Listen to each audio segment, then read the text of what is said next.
पिछली वीडियो में हमने पढ़ा सुमेर के आर्थिक जीवन के बारे में।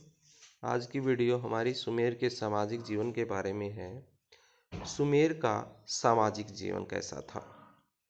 समाज में 3 वर्ग थे। नंबर 1 आता है, समाज में 3 वर्ग थे। प्राचीन सुमेरियन समाज 3 वर्गों में बटा हुआ था: उच्च वर्ग, मध्यम वर्ग, निम्न वर्ग। सुमेरियन समाज में प्रथम वर्ग उच्च वर्ग कहलाता था, जिसमें राजा, पुरोहित, बड़े बड़े अधिकारी आते थे। इस वर्ग के लोग वैभवपूर्ण जीवन व्यतीत करते थे। समस्त सामाजिक एवं राजनीतिक शक्तियां उनके पास थी। समाज में राजा को देवता माना जाता था। सुमेरियन समाज में राजा के बाद सामाजिक दृष्टि से पुरोहित का बड़ा महत्व था। दूसरा वर्ग मध्यम वर्ग था, जिसमें स्वतंत्र नागरिकों की गणना होती थी। तीसरा वर्ग निम्न वर्ग कहलाता था, जिसमें छोटे छोटे कृषकों तथा दासों को शामिल किया जाता था। कानून की दृष्टि में सभी समान नहीं थे। उच्च वर्ग के लोगों की हत्या साधारण नागरिकों की हत्या से और साधारण नागरिकों की हत्या दासों की हत्या से अधिक भयानक अपराध मानी जाती थी। निम्न वर्ग के लोगों के वध पर अपराधी को मात्र जुर्माना किया जाता था, जबकि उच्च वर्ग के लोगों की हत्या पर अपराधी को मृत्युदंड दिया जाता था। सुमेर के समाज में दासों की स्थिति बहुत ही बुरी थी। वे खेती और सिंचाई आदि के कार्य किया करते थे। उसके बाद आता है यहाँ पर परिवार की स्थिति कैसी थी समाज में। परिवार सुमेर का पितृसत्तात्मक समाज था। परिवार में पिता का स्थान सर्वोपरि था। वह अपने पुत्रों को घर से बाहर निकाल सकता था और बेच भी सकता था। उसे अपनी पुत्रियों को देवालयों में देवदासियों के रूप में भी देने का अधिकार था। पिता का संपत्ति पर पूरा अधिकार होता था। वह अपनी पत्नी को बेच भी सकता था। बच्चों के विवाह उसी के द्वारा किए जाते थे। विवाह की शर्तों को लिखा जाता था। उस समय दहेज प्रथा भी प्रचलित थी। पत्नी को दहेज मिलता था, उस पर पत्नी का ही अधिकार होता था, जिसे वह अपने पुत्रों में बांट देती थी। उसके बाद आता है स्त्री की स्थिति कैसी थी। स्त्रियों की स्थिति सुमेरियन समाज में सम्मानजनक थी। दहेज से प्राप्त संपत्ति पर स्त्री का अधिकार होता था। वह अपनी इच्छा से दहेज से प्राप्त संपत्ति को अपने पति या बच्चों को दे सकती थी।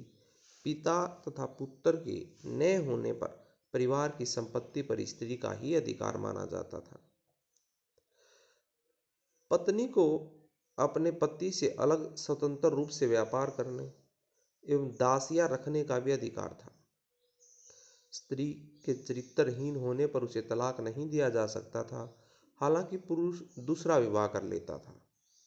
उस समय रखैल प्रथा भी प्रचलित थी, लेकिन रखैल के पुत्र को भी वैध माना जाता था। दूसरी तरफ सुमेर के समाज में स्त्रियों पर कुछ प्रतिबंध भी थे। पति को अपनी पत्नी व बच्चों को बेचने तथा बंधक रखने का अधिकार था, यद्यपि इसे व्यवहार में कम ही लाया जाता था। मंदिरों में स्त्रियों को देवदासी के रूप में रखा जाता था। जब परिवार की किसी लड़की को मंदिर में समर्पित किया जाता था, तो परिवार में उत्सव मनाया जाता था तथा लड़की की शादी में दिया जाने वाला दहेज भी उसे दिया जाता था। नेक्स्ट पॉइंट हमारा आता है सुमेर में रहन सहन तथा पहनावा कैसा था। सुमेरियन लोगों का जीवन स्तर बहुत ऊंचा था। उच्च वर्ग के लोग वैभवशाली जीवन व्यतीत करते थे। वह भव्य महलों में रहते थे। उनके भोजन तथा खाद्य पदार्थों में विलासिता देखने को मिलती थी, परंतु जनसाधारण लोग सादा जीवन व्यतीत करते थे।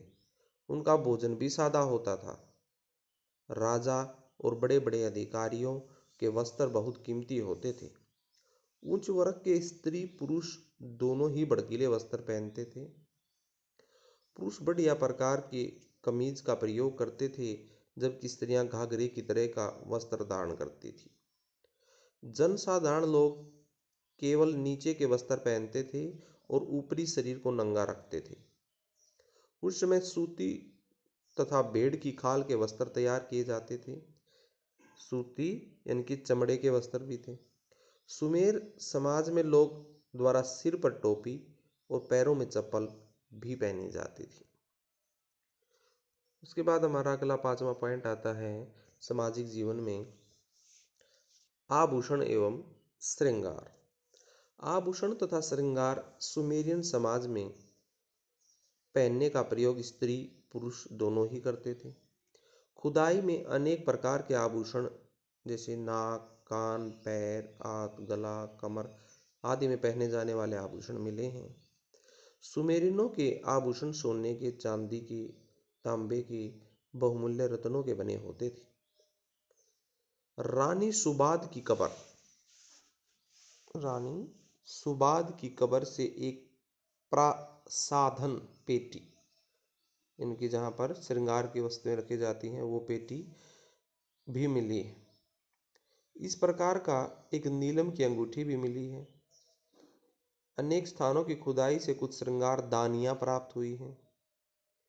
अनुमान लगाया जाता है कि सुमेर की स्त्रियां श्रृंगार करने की बहुत शौकीन थी। वे बालों को विभिन्न प्रकार से संवारती थी। अपने आप को आकर्षित बनाने के लिए होठों तथा गालों को भी रंगती थी। पुरुष दाढ़ी को काट कर रखते थे, तो कुछ पुरुष दाढ़ी मूछें बढ़ा करके रखते थे।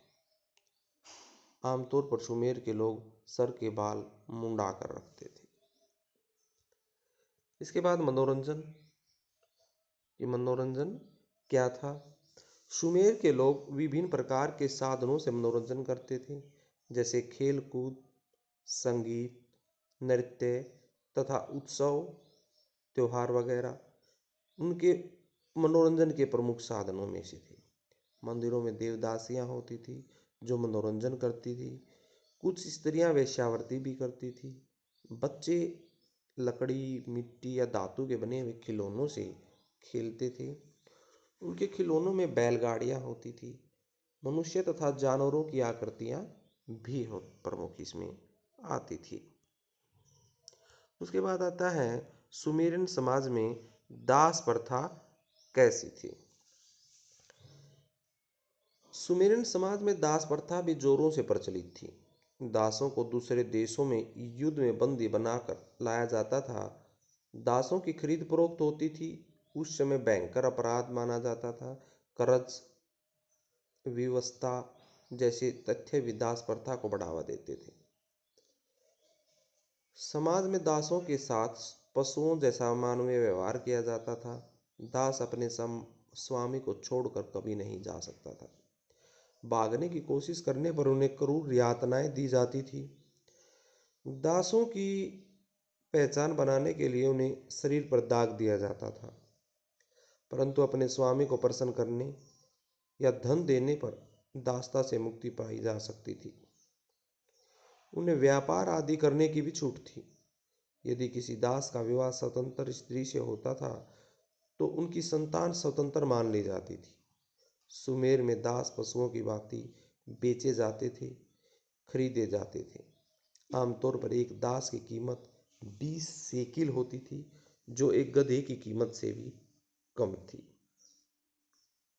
इसके बाद हमारा आएगा नेक्स्ट पॉइंट, सुमेर सभ्यता का धार्मिक जीवन, और ये हम नेक्स्ट पार्ट में पढ़ेंगे।